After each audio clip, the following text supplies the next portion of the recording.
আয়ুষের businessman of the ওয়ার্ল্ডের award নিতে যাওয়াকে কেন্দ্র করে এবার কুসুমের সঙ্গে নোংরা এক চক্রান্ত করলো মেঘা। হ্যাঁ বন্ধুরা, ভিডিও তো লাইক দিয়ে দেখতে থাকুন। যে মুহূর্তে কিনা সন্ধে ঘনিয়ে আসা মাত্র ইন্দ্রাণী গাঙ্গুলি যখন বলতে থাকে যে যাও মেঘা, তুমিও বরঞ্চ তৈরি হয়ে নাও, আর কিছুক্ষণের মধ্যে তো আয়ুষ কুসুম ওদের সঙ্গে তোমাকে রওনা হতে হবে অ্যাওয়ার্ড নেওয়ার জন্য, তাই না? ঠিক সেই মুহূর্তে মেঘা যখন কিনা বলতে থাকে যে সেখানে তো আমি এখন যাবো না, কারণ ওদিকে তো আমার সমস্ত প্রস্তুতি করে রাখার জন্য আমাকে আলাদাভাবে রওনা হতে হবে। ঠিক সেই মুহূর্তে মেঘা যখন বলতে থাকে যে aunty, I am sorry to say, আমার মনে হয় কি যে এখন আপাতত কুসুম এবং আয়ুষ রওনা হয়ে গেলেই ভালো হবে, কারণ আফটারঅল আজকের ফাংশনে ওদেরকে মেইনলি ইম্পর্টেন্ট, আর আমার কিছু জরুরি মিটিংয়ের দরকার পড়ে গিয়েছে, আমাকে সেখানে ছাড়া কোনো মতেই সম্ভব হবে না মিটিংগুলো কন্টিনিউ করা। তাই আমি ভাবছিলাম যে আমি মিটিংটা কন্টিনিউ করি, আমার মিটিংটা শেষ হওয়া মাত্রই আমি সেখানে রওনা দেবো, তোমরা বরঞ্চ একসঙ্গে সকলে চলে যাও না। ঠিক সেই মুহূর্তে ইন্দ্রাণী কাকগুলো বলতে থাকে যে দেখো না, আমারও কিছু ওভারসিজ ক্লায়েন্টদের সঙ্গে মিটিং আছে, সেখানে তো আমি সেই কারণে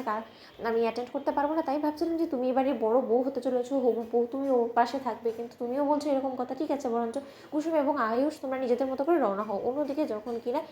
অপর দিক থেকে মেঘা সেই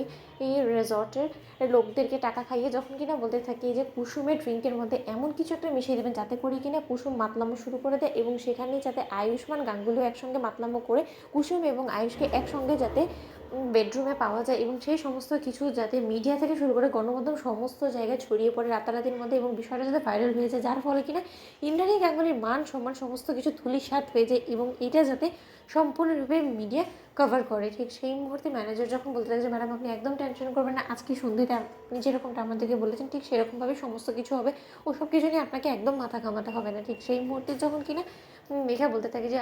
আজকের রাতটুকু কুসুম তোমার জন্য নরকে পরিণত করে দেবো আমি, তারপরে আমি দেখেছি তুমি কি করে তোমার দেবী মায়ের নজরে আবারও নিজের ইমেজটাকে ভালো করো। তোমার খুব বেশি শখ হয়েছে না যে আমার জায়গাটা কেড়ে নিবে, তুমি আয়ুষের জীবনে নিজের জায়গা করে নিবে, সেটা কোনো মতেই হবে না। সে করে বাড়ি তোমাকে এই যাত্রাতে এমনভাবে অপমান অপদস্থ করবো ইন্দ্রাণী গাঙ্গুলির সামনে, এতটা নিচে নামিয়ে দেবো যে যার ফলে কিনা ইন্দ্রাণী গাঙ্গুলি স্বয়ং নিজে তোমাকে ঘাট ধাক্কাতে বাড়ি থেকে বার করে দিতে বাধ্য হবে তার ছেলে চরিত্র বাঁচানোর জন্য। ঠিক সেই মুহূর্তে অ্যাওয়ার্ড ফাংশনে অ্যাওয়ার্ড নেওয়া পরবর্তীতে যখন কিনা কুসুম হঠাৎ করে ওয়েটারি থেকে কোল্ড ড্রিঙ্কটা নেয়, এবং কোল্ড ড্রিঙ্কে যখন কিনা আগের থেকেই সেই ওয়েটারকে শেখানো পড়ানো অবস্থায় যখন কিনা সেই ওয়েটার ঘুমের ওষুধ মিশিয়ে দেয় কুসুমকে খাইয়ে দেওয়া মাত্র, কুসুম যখন কিনা হঠাৎ করে মাতলামো শুরু করে দেয়, এবং আয়ুষ যখন বলতে থাকে যে কুই পাপার কুসুম তোমার শরীর খারাপ করছে, তুমি বরঞ্চ এক কাজ করে একটু রুমে গিয়ে রেস্ট করে নাও। ঠিক সেই মুহূর্তে আয়ুষও যখন কুসুমকে সঙ্গে করে নিয়ে সেই রুমে যায়, এবং সেখানে উপস্থিত থাকাকালীন ওয়েটার যখন কিনা আয়ুষের জন্য জুস নিয়ে যায় এবং বলতে থাকে যে স্যার আপনি অনেকটা ক্লান্ত হয়ে পড়েছেন, আপনিও বরঞ্চ জুসটা খেয়ে নিন, আপনারই শরীরটা ভালো লাগবে। ঠিক সেই মুহূর্তে আয়ুষ কুসুম একসঙ্গে মাতলামো করতে করতে যখন কিনা এক রুমে বন্দি হয়ে যায়, ঠিক সেই মুহূর্তে মেঘা সেই রুমের ডুপ্লিকেট চাবি দিয়ে রুমের ভিতরে ঢুকে ওদেরকে একসঙ্গে নোংরা অবস্থায় ফেলে রেখে সেখান থেকে পালিয়ে যায়, এবং তার পরবর্তী মিডিয়া সেখানে এসে হাজির হতো। বন্ধুরা, কেমন শেয়ার করে সাবস্ক্রাইব করুন।